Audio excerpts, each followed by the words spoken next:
Hi, everyone. I want to talk to you today about 3 regrets I have at 71. First of all, I tried not to have too many regrets. That's been one of my mantras in life. But when you get to be this old, there are going to be a few things that got away. And I just want to reflect on that in hopes that it might help you gain some perspective and maybe even some self love as we all look in that rear view mirror to see how things could be or it could have been different and without too many coulda, shoulda, would haves, and maybe it helps us with our future endeavors.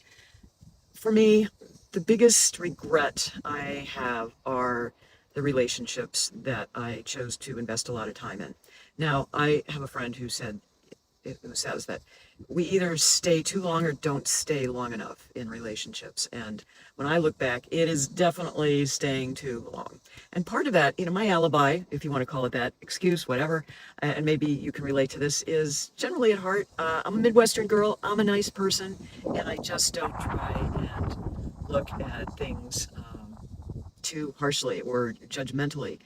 But because I think everybody is basically good and nice, that I have probably just not recognized bad behavior or stuck to my guns and held my ground and have said, this is intolerable. And I think I was able to do that more easily when I was younger. And that's one of the reasons I waited until 28 to get married my first time. I wanted to get that career under my belt, which I did, and I have lots of fun careers. And that brings me to regret number 2. The career I have, or we'll just call it a job at this point because everybody is hired part-time to start at this job, which I'm not really supposed to talk about, but just generally speaking, I love it.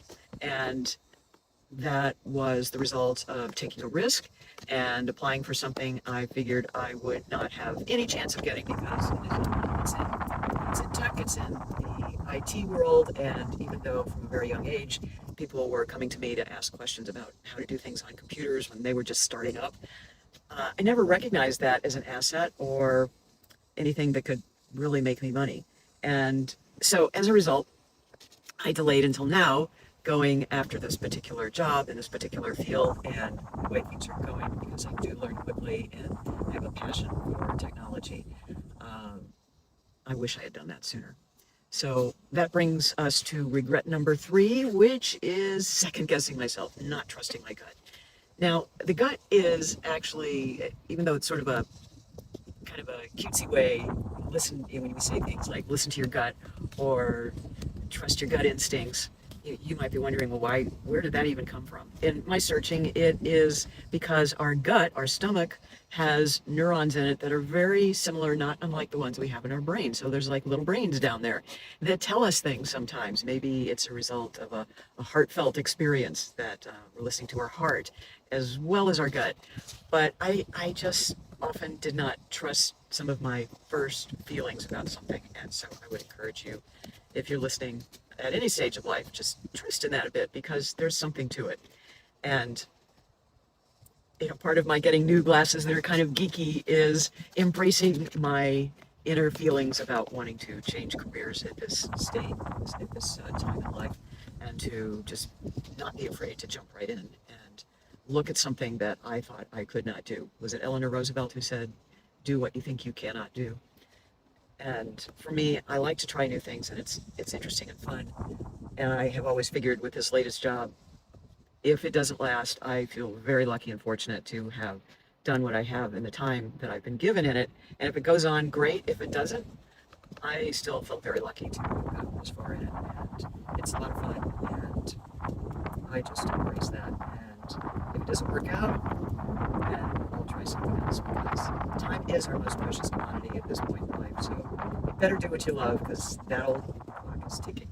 All right, I hope that's been helpful. Why don't you drop in the comments anything that resonates with you? What have you tried that you were scared to death to try, and how did it go for you? Did you have any regrets? And let me know what your regrets have been. And part of this is also just looking back and saying, well, I decided to call off an engagement with a guy who just kind of scared me a little bit when he had a meltdown in an airport before security was even a thing. And it turned out later he was diagnosed with bipolar and ended up committing suicide. So if you have looked back with some regrets, look at the flip side of it too, because there may be a silver lining that even though it was a tough thing to walk away from, and that you did regret, and maybe there was a good reason that you went forward with listening to your heart, your gut, whatever it was that told you to move along. All right, everyone. Thanks for watching. Gotta run.